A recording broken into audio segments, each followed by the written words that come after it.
कोशिश की गई कि एड्रेस के ज़रिए, इस खुतबा के ज़रिए गवर्नमेंट के जो इंटेंशंस हैं, गवर्नमेंट के जो इरादे हैं, जो अभी तक हुआ, जो होना बाकी है, उसके बारे में हम जिक्र करें। अब कई मेरे साथी एक एक नुक्ते पे गए और कहा ये नहीं था, ये नहीं था, ये नहीं था, पिछली एड्रेस में ये था, इस बार इसका जिक्र नहीं हुआ।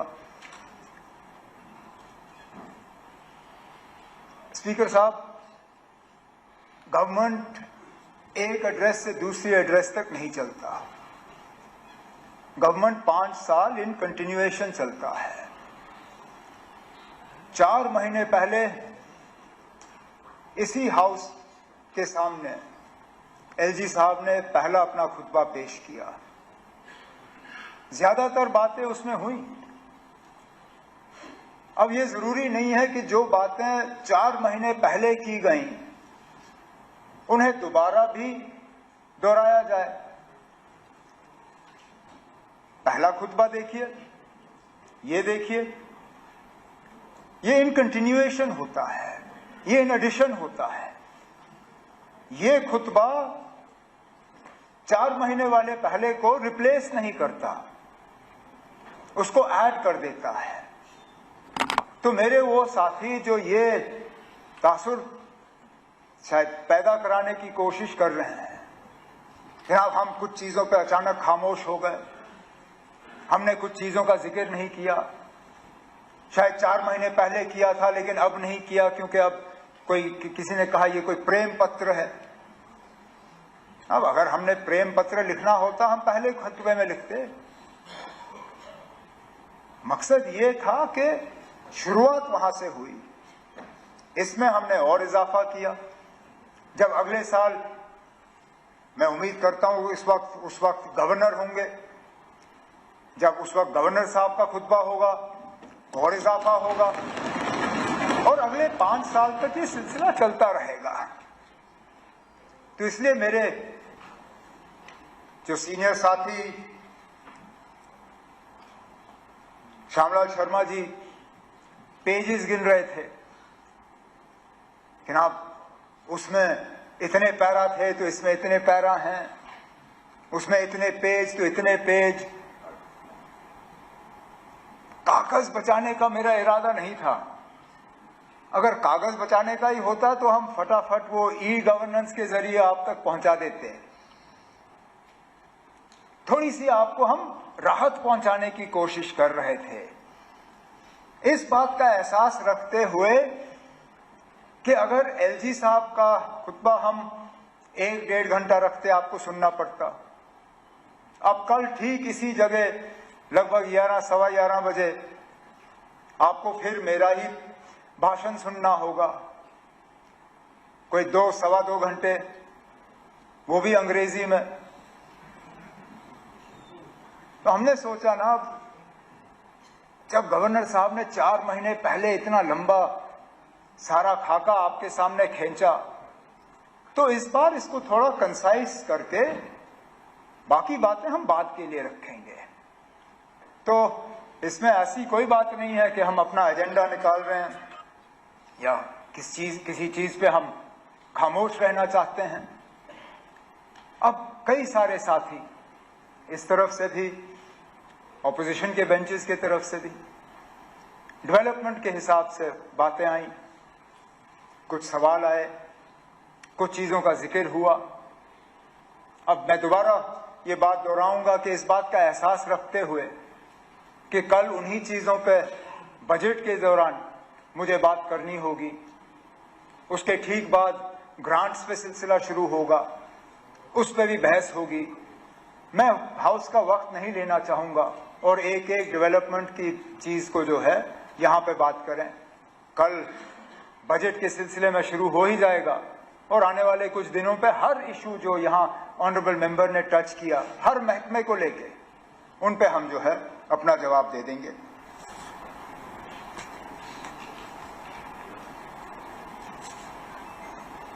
हमारे मैनिफेस्टो का यहां बहुत जिक्र हुआ,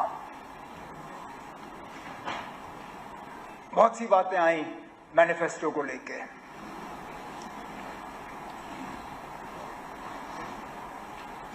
हमने सोच समझ के वो डॉक्यूमेंट तैयार किया। जम्मू कश्मीर के आवाम के साथ वो हमारा वादा है।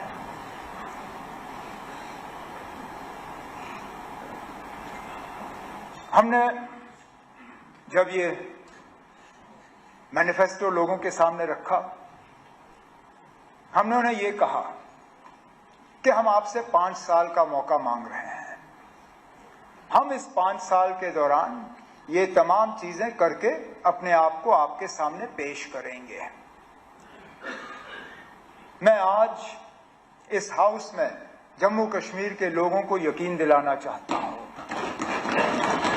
कि जो बातें A to Z, जो बातें हमने अपने मैनिफेस्टो में की हैं, हम इन आने वाले 5 साल में उन बातों पर कायम रह के उनको पूरा करेंगे।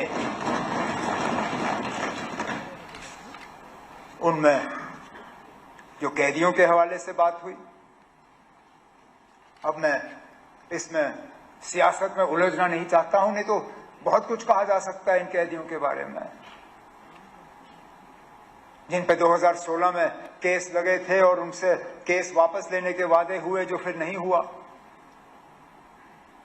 जो टर्मिनेशंस की बात यहां पे हुई सरकारी मुलाजमों की, उसका सिलसिला किस दौर में शुरू हुआ वो हम सब जानते हैं, लेकिन सिलसिला रुक जाना चाहिए, उस पर हम वादाबंद हैं और हम अपने वादे पे कायम रहेंगे। अब लीडर ऑफ द ऑपोजिशन साहब ने ये कहा कि हम पीएसए इस्तेमाल करते हैं तो क्या गुनाह करते हैं। अब अगर पीएसए ही आपका हथियार है तो आपका केस कमजोर है ना। आप मान के चलिए, अगर आप सिर्फ पीएसए के बुनियाद पे इन लोगों को जेल में रख रहे हो सालों साल, इसका मतलब यह है कि आपके पास इनको प्रोसिक्यूट करने की कोई सबूत है नहीं, आपके पास इनके खिलाफ कोई केस है नहीं, आप सिर्फ पीएसए के जरिए जो है इनको बंद रख रहे हैं। अगर वाकई जो आप कहते हो कि ये पत्थरबाज हैं, ये ओजीडब्ल्यू हैं, ये वे हैं, तो प्रिवेंटिव डिटेंशन की जरूरत क्यों? प्रिवेंटिव डिटेंशन की जरूरत वहां पड़ती है जहां आप और कोई केस बना नहीं सकते हो। आपने मेरे खिलाफ पीएसए लगाया क्योंकि मुझे बंद करने के लिए आपके पास और कुछ था नहीं। आपने पहले प्रिवेंटिव डिटेंशन में मुझे 6 महीने बंद रखा, जब वो अरसा बीत गया और कुछ चाहिए था आपको, आपके पास और कुछ था नहीं, तो पीएसए लगा के मुझे बंद कर दिया। ये जो 400 पीएसए में बंद हैं, अगर वाकई जो आप कहते हो सही है, क्योंकि आज पुलिस और लॉ एंड ऑर्डर मेरे पास है नहीं, तो जो आंकड़े आपके पास आ जाते हैं वो मेरे पास नहीं आते। आप ब्रीफिंग लेके आते हो, मेरे पास वो ब्रीफिंग है नहीं। अगर जो आप कहते हो जनाब वो ये हैं वो हैं, मुल्क के खिलाफ इन्होंने कार्रवाई की, तो पीएसए के बजाय उन पे केस करिए, प्रोसिक्यूट करिए, जेल की सजा दिलाइए, फिर जाएं जेल में। लेकिन अगर सिर्फ पीएसए के बुनियाद पे आप उनको बंद रखते हो तो कहीं ना कहीं आपके कहने में और जमीनी हकीकत में थोड़ा सा फर्क है।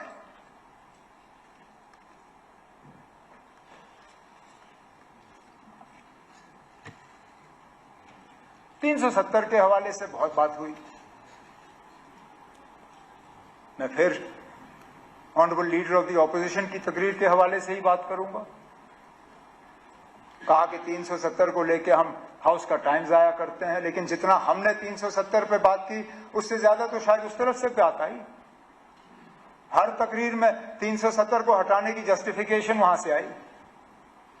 आप खुद ऐसे काम गिन रहे थे, मैं थोड़ी देर के लिए मैं दीवारों के आसपास देख रहा था कि कहीं ऐसा ना हो कि मैं पार्लियामेंट शिफ्ट कर गया, क्योंकि आपकी तकरीर तो ऐसा लग रहा था जैसे आप प्रेसिडेंट्स एड्रेस पे अपनी तकरीर कर रहे हैं बजाय लेफ्टिनेंट गवर्नर्स एड्रेस पे।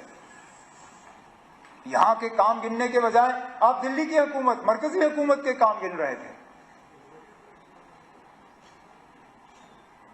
आपने ये अपने बड़े बड़े प्रोजेक्ट्स के हवाले से बात की, कोई रिंग रोड, कोई ये रोड, कोई वो रोड, कोई ये।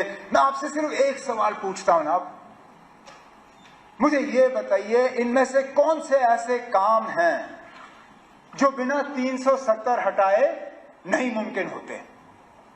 बताएं, क्योंकि आज तक मुझे इस सवाल का जवाब नहीं मिला है। आप जो काम गिनते हो, IIT, IIM, AIIMS, ring road, ये बाकी चीजें, इनमें से ज्यादातर वो काम हैं जो 2019 से पहले शुरू हुए, लेकिन मैं उस झगड़े में पड़ूंगा ही नहीं।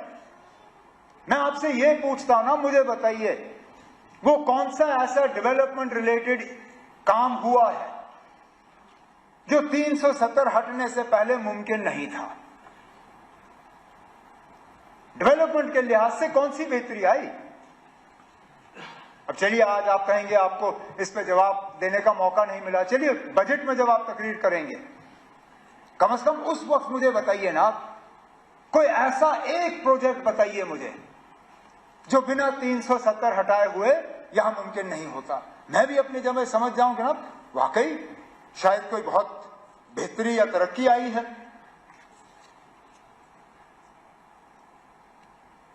पॉलिटिकल रिजर्वेशन के हवाले से बात हुई, आप 370 हटा तब पॉलिटिकल रिजर्वेशन मुमकिन हुआ। अब पॉलिटिकल रिजर्वेशन करके आपने क्या फायदा दिया इस कौम को? आप मेरे जो हमारे गुजर यहां पे कम्युनिटी से ताल्लुक रखते हुए MLAs हैं, उनके तरफ इशारा करके कहा कि ना हमने आपको बहुत बड़ा फायदा दिया जो पॉलिटिकल रिजर्वेशन दिया आपको। अरे इनकी तादाद गिनिए ना, आज कितने हैं? 6 हैं। आपके रिजर्वेशन देने से पहले कितने थे ना? तो पूछिए इनसे। 9 थे। नहीं ना, आज 9 नहीं है। हाँ ना, आप मैं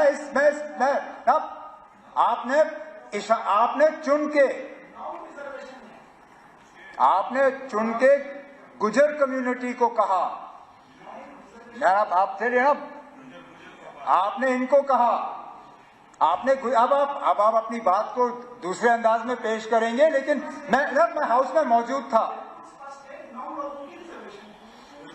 आप थे ना, आप बैठिए ना, आप बैठे।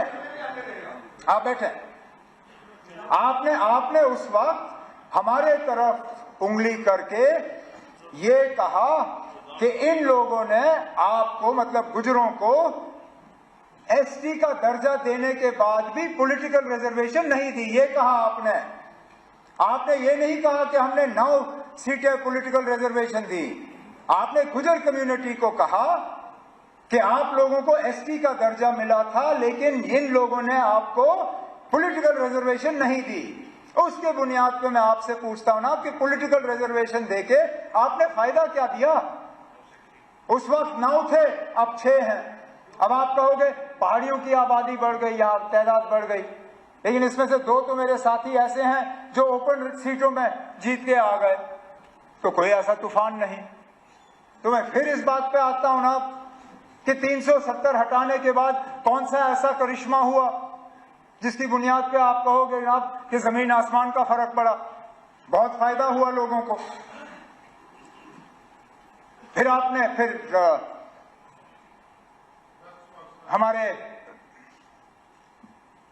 हमारे साथी शक्ति परिहार साहब ने अपनी तकरीर में शुरू में ही कहा कि 370 जो है वो जम्मू कश्मीर में करप्शन, नेपोटिज्म और एक और अंग्रेजी अल्फाज इस्तेमाल किया जो मुझे याद नहीं है, टेररिज्म। चलिए एक सेकंड के लिए टेररिज्म, मैं ये जब टेररिज्म की मैं बात सुनता हूं तो मैं थोड़ा परेशान।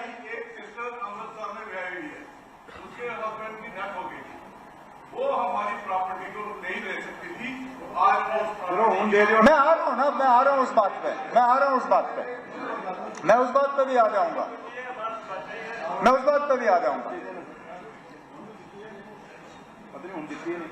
टेररिज्म। अभी तक तो लीडर ऑफ द ऑपोजिशन साहब कह रहे थे कि यहां पे टेररिज्म के लिए पाकिस्तान कसूरवार है, इसलिए हम पाकिस्तान से बात नहीं करेंगे। लेकिन शक्ति परिहार साहब कहते हैं कि टेररिज्म यहां पे 370 की बदौलत है। अब खुदारा मुझे बताइए ना, टेररिज्म 370 की बदौलत है या पाकिस्तान की बदौलत?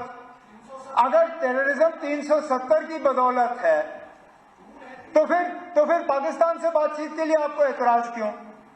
और अगर पाकिस्तान कसूरवार है 370 के लिए, टेररिज्म के लिए, तो फिर 370 को इसके लिए दोषी क्यों ठहराते हो?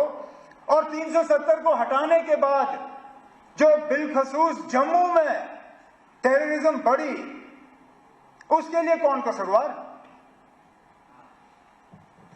जिन इलाकों को मैं दावे से कहता हूं हमने अपनी हुकूमत, कांग्रेस नेशनल कॉन्फ्रेंस की हुकूमत, जिसमें सलातिया साहब और श्यामलाल शर्मा साहब मेरे साथ मंत्री थे,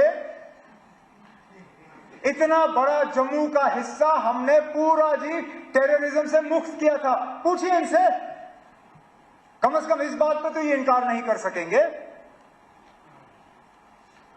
कब हुए जम्मू शहर में हमले जब हम मंत्री थे? कब हुए रियासी में हमले जब हम मंत्री थे? कब हुए यात्रियों पे हमले जब हम मंत्री थे? कब हुए रजौरी बाजार में हमले जब हम मंत्री थे?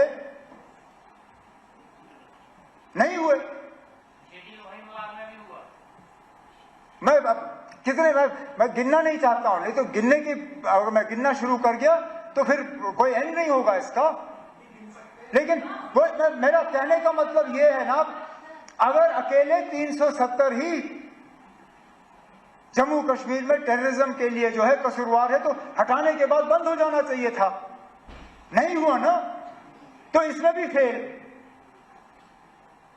इसमें भी फेल। फिर नेपोटिज्म की तो मैं बात करूंगा ही नहीं, क्योंकि उसमें कोई पार्टी जो है वो कहते हैं ना हमाम में सब नंगे, ना हम नेपोटिज्म की बात कर सकते ना आप, तो छोड़ दीजिए उसको। अब करप्शन की हम बात करें, 370 करप्शन के लिए जो है जिम्मेदार था, और हटने के बाद अब करप्शन है नहीं। जल जीवन मिशन पे सबसे ज्यादा शोर किसने किया ना? सबसे ज्यादा शोर जल जीवन मिशन पे किसने किया? क्या कहा? जुगाड़ जीवन मिशन? हाँ, जुगाड़ू जीवन मिशन, जल जुगाड़ मिशन, कुछ ऐसा ही कहा। ये मेरे अल्फाज नहीं है, उस तरफ से आए। हम एज मिनिस्टर, अब शायद कहना नहीं चाहिए, लेकिन हम आपस में बैठ के ये बात करते हैं कि अगर क्वेश्चन आवर में पहले 2 सवाल जो है वो जल जीवन मिशन के हों, हमारा काम आसान हो जाता है, क्योंकि 40-45 मिनट तो इसी बेचारे जावेद राणा साहब के ही निकल जाते हैं। क्योंकि आप में से कोई ऐसा नहीं है जो जल जीवन मिशन को लेके परेशान नहीं या शिकायत नहीं करता। एक चलिए, माइनिंग पे करप्शन पे इल्जाम आपने लगाए, हमने नहीं। हमने तो इसका कभी जिक्र ही नहीं किया। इस सेशन से पहले जल जीवन मिशन के बारे में शिकायतों का आपने हमसे तो सुना नहीं होगा। जमीनों के मामलों में करप्शन की बात, मिस गवर्नेंस की बात, कन्वर्जन ऑफ लैंड यूज, वो हमारी बदौलत नहीं, वो सब पोस्ट 370 आया, जिसकी बात श्यामलाल शर्मा साहब ने क्वेश्चन आवर के दौरान इतने जोरों शोर से किया। वो सारा कानून तो 370 हटने के बाद आया। तो फिर मैं पूछता हूं ना, क्या बेहतरी आई? करप्शन भी नहीं रुका, मिस गवर्नेंस भी नहीं रुका। अब ठीक है, आप कहते हो कभी नहीं आएगा, हम कहते हैं हम वापस लाएंगे। वो कहते हैं उम्मीद पे दुनिया कायम है। ठीक है ना, हम अपनी उम्मीद की दुनिया में रहेंगे, आप अपनी दुनिया में रहो, देखते हैं कौन सही निकलता है। लेकिन ये मुझे मत कहिए ना कि अब सुप्रीम कोर्ट का मोहर लग गया है। मैं वकालत नहीं जानता हूं, शायद मुझे नहीं मालूम अगर आपने वकालत की होगी या नहीं, लेकिन आपके आसपास काफी मतलब अच्छे हट्टे कट्टे वकील बैठे हैं ना। ये भी जानते हैं ना कि अदालत का फैसला दूसरी अदालत में टाला जा सकता है या बदलाया जा सकता है। सुप्रीम कोर्ट में 3 जज का बेंच जो है 5 जज का बेंच बदला सकता है। 5 जज का बेंच 7 जज का बेंच बदला सकता है। जब तक पूरा बेंच नहीं बैठता तब तक फैसले बदलाए जा सकते हैं। अब क्या इस तरह के हालात मुल्क में पैदा होंगे या नहीं होंगे, आप कैसे कह सकते हो ना? ठीक है ना? आपके पास कौन सी ऐसी जादू की छड़ी है कि आप कह सकते हो कि इस तरह के हालात कभी मुल्क में बनेंगे नहीं? मैं तो ये दावा कर नहीं सकता हूं। ये दावा लोग करते जब बीजेपी के 2 MP थे राजीव गांधी साहब के वक्त में। उस वक्त कभी सोचा जा सकता था कि मुल्क में इस तरह के हालात होंगे, लेकिन बन गए। क्या पता ना अब आगे क्या होगा। हम फिलहाल इस पे बात करते रहेंगे, वो हमारा हक है। ये हक आप आपसे छीन नहीं सकते, क्योंकि जो हम बात कर रहे हैं वो इस मुल्क के आईन के तहत कर रहे हैं। अब मैं इस बात में पढ़ूंगा ही नहीं कि टेम्पररी स्टेटस था या नहीं था।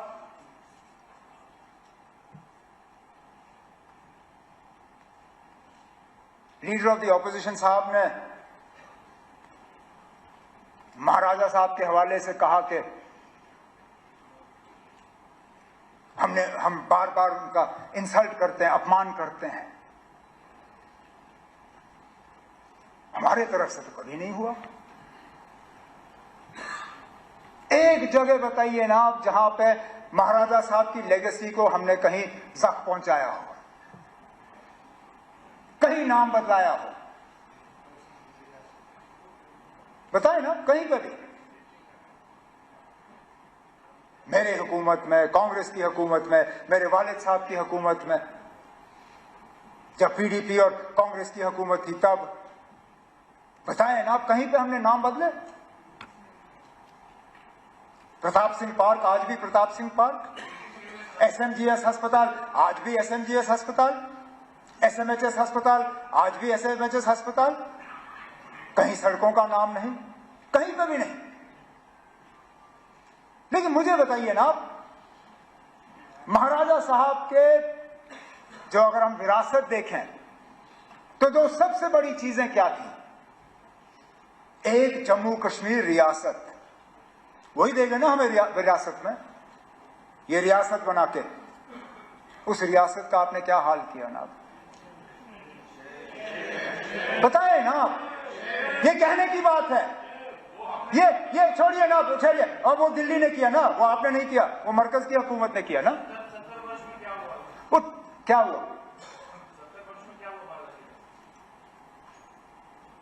विरासत मैं विरासत की बात कर रहा हूं ना। अब महाराजा बहादुर ने विरासत में जम्मू कश्मीर का एक नक्शा आपको दिया।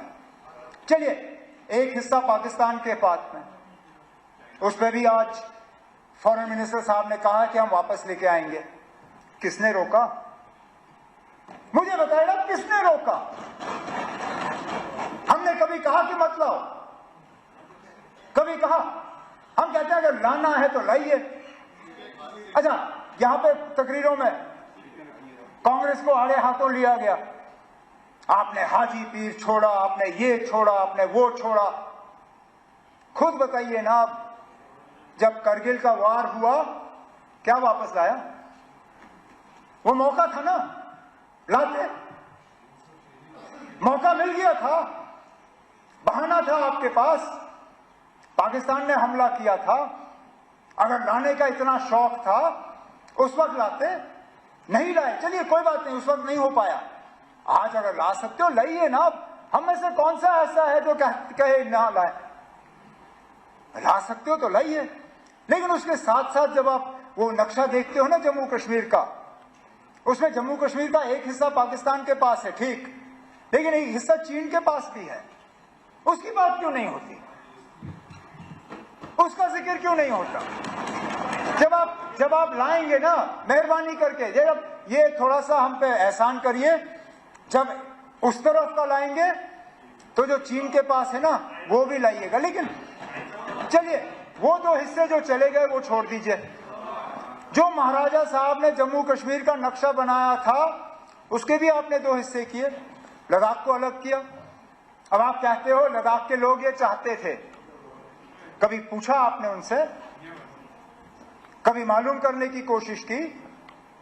पहले पहले दिन से करगिल के लोग इस फैसले के साथ नहीं थे। ठीक, आज अक्सर बेशतर लद्दाख की आबादी जो है, बौद्ध आबादी, वो भी इस फैसले के साथ नहीं है।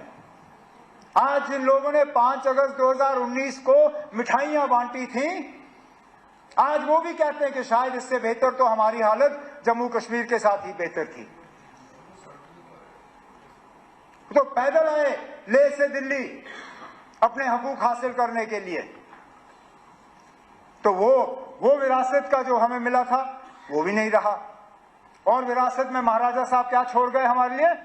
स्टेट सब्जेक्ट लॉज, कि हमारी जमीन हमारी, हमारी नौकरियां हमारी। कहां है वो लॉज ना? कहां है वो कानून?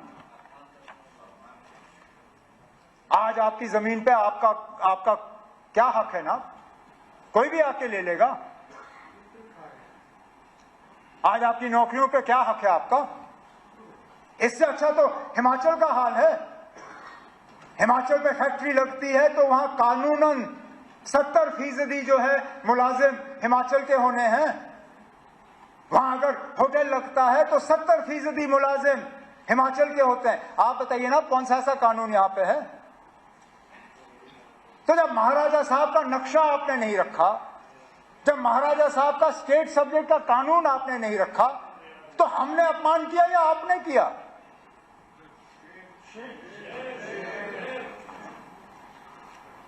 लेकिन चलिए, कर लिया। फिर 13 जुलाई पे आप नाराज हुए। आपने वो अल्फाज इस्तेमाल किए जो स्पीकर साहब ने मजबूरन उनको एक्सपंज करना पड़ा। लेकिन आपकी और हमारी सियासी सोच बिल्कुल अलग है। आपकी आइडियोलॉजी, हमारी आइडियोलॉजी, उनमें कोई मेल नहीं है। लेकिन कम से कम जब हम अल्फाज इस्तेमाल करें तो सोच समझ के करें। उन 22 लोगों ने जो 13 जुलाई 31 को कुर्बानी दी, वो किस लिए दी? एक आवाज हासिल करने के लिए, कुछ हकूक हासिल करने के लिए। और अगर उनका वो करना गलत होता, महाराजा साहब ने उनकी कुर्बानी के बाद जो कदम उठाए, क्यों उठाए? जो विजिलेंस कमेटी बिठाई गई, जो जस्टिस दलाल कमीशन बिठाया गया, क्यों बिठाए गए? जो उस कमीशन के बाद इलेक्शन का अनाउंसमेंट हुआ, जो इलेक्शन करके प्रजा सभा बनी, वो प्रजा सभा आखिर में जम्मू कश्मीर की असेंबली बनी। अरे नाब, जिन कुर्बानियों के बुनियाद पे ये असेंबली कायम हुई, उनके बारे में भी हम इज्जत से 2 शब्द इस्तेमाल नहीं कर सकते। उनकी सिर्फ इतनी खता है कि वो मुसलमान थे, इतनी खता, ये मानिए आप। क्योंकि बाकी मुल्क में जहां शख्सी राज के खिलाफ आवाज उठी,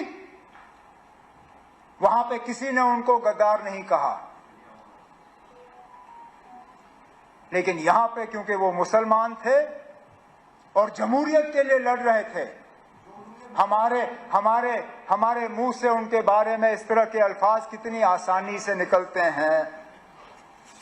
अब मैं बाकी इतिहास, हिस्ट्री में नहीं जाऊंगा, क्योंकि मैंने तारिगामी साहब की तकरीर के बाद उनको एक पर्ची भेजी।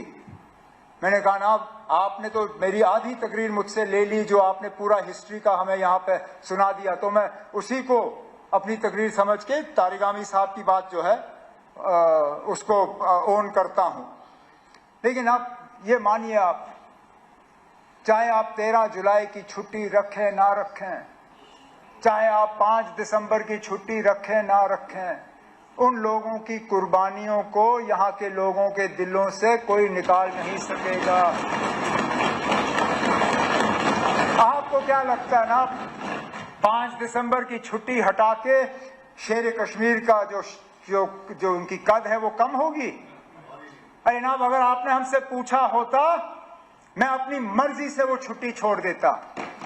मेरे साथी, पता नहीं उनको याद है या नहीं है, जब मैं वजीर आला था पिछली बार, मैंने अपने साथियों से उस वक्त कहा कि हाँ, मैं 5 दिसंबर की छुट्टी छोड़ना चाहता हूं। सलाखिया साहब गवाह हैं। मैंने कहा इस जम्मू कश्मीर में छुट्टियां बहुत ज्यादा हैं, मैं छुट्टियां कम करना चाहता हूं, लेकिन अगर मैं बाकी छुट्टियों को काटना शुरू करूंगा, ये लोग मुझे कहेंगे कि देखो अपने दादा की छुट्टी तो रखी, बाकियों को काट गए। तो मैं पहले शेर कश्मीर की छुट्टी जो है 5 दिसंबर वाली निकालूंगा, फिर हम और छुट्टियां जो है कम कर लेंगे, क्योंकि मुझे मालूम है शेर कश्मीर की शख्सियत जो है वो 5 दिसंबर की छुट्टी से नहीं है। उन्होंने जो जम्मू कश्मीर के लिए किया वो कोई मिटा नहीं सकता।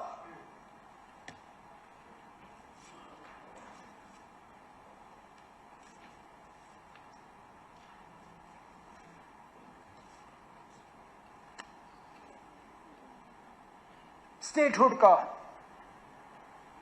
रेजोल्यूशन, हमारे एक साथी ने पूछा, नहीं, मैं उस पर आ रहा हूं कि वो असेंबली में क्यों नहीं आया, कैबिनेट में क्यों।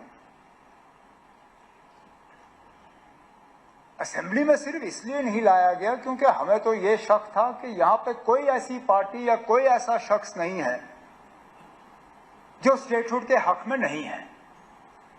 लेकिन अगर सजाद साहब को शक है कि यहां कुछ लोग ऐसे हैं जो स्टेटहुड के हक में नहीं है, लाएं रेजोल्यूशन। में आज कहता हूं ना, हमारे तरफ से सारे मेंबर उसके हक में वोट डालेंगे। वैसे भी शायद कल या परसों इन्होंने वैसे भी हाथ ऊपर करवा के 2 रेजोल्यूशन तो यहां पास कराई थी, ये वाला भी पास करा देते, हम अभी हाथ ऊपर कर लेते। नहीं ना, ये वाला अब इनसे बात करके करवा लीजिए, लाइए ना, इनसे मशवरा कर लीजिए, आपके वहां बैठे हुए हैं, लाए ना, हमें कोई एतराज नहीं है।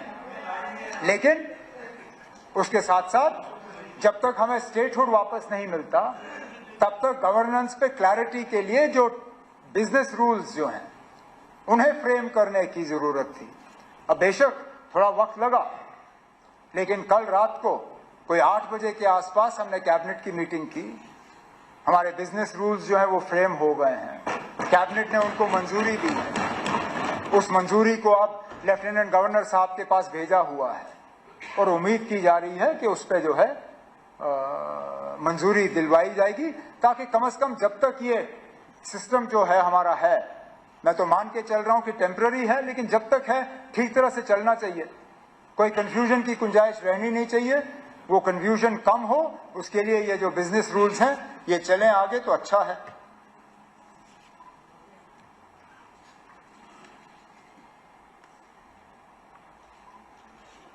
क्योंकि इसी में हमारी डिग्निटी और जो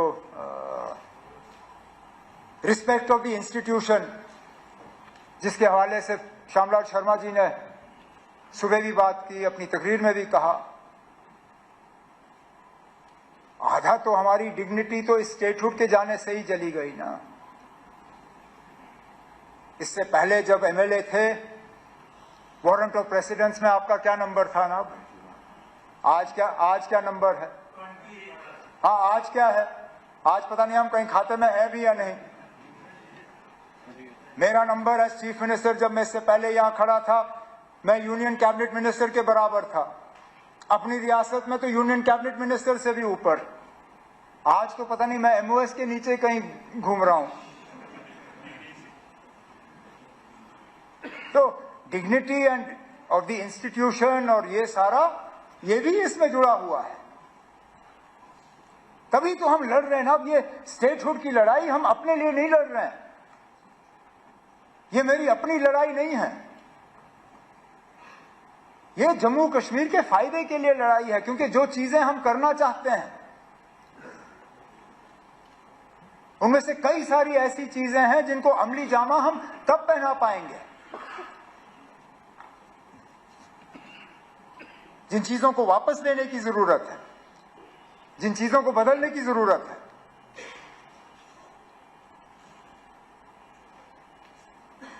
लेकिन हमारी लड़ाई एक सच की लड़ाई है, इंसाफ की लड़ाई है, कानून की लड़ाई है, और जम्मू कश्मीर के लोगों को एक राहत की सांस लेने की लड़ाई जो है हम लड़ रहे हैं। और इस लड़ाई में हम पीछे नहीं हटेंगे। बीच बीच में कुछ लोग हमें डराने की, धमकाने की, खामोश कराने की कोशिश करते हैं, लेकिन हम खामोश रहने वाले लोग नहीं हैं। हम जम्मू कश्मीर के लोगों के हकूक के लिए, जम्मू कश्मीर के लोगों के बका के लिए, जम्मू कश्मीर की तरक्की के लिए, जम्मू कश्मीर के भाईचारे के लिए अपनी लड़ाई जारी रखेंगे। स्पीकर साहब, मुझे कल इससे ज्यादा लंबी तकरीर करनी है। पानी का एक कतरा शाम के 6:35 से पहले पीने की इजाजत भी नहीं है। तो कल की तैयारी करने के लिए मैं आज अपनी तकरीर यहीं पे समाप्त करूंगा। एलजी साहब को उनके खुतबे के लिए मैं अपने तरफ से शुक्रिया करता हूं और उम्मीद करता हूं कि हाउस के तरफ से एलजी साहब का शुक्रिया होगा। बहुत बहुत शुक्रिया।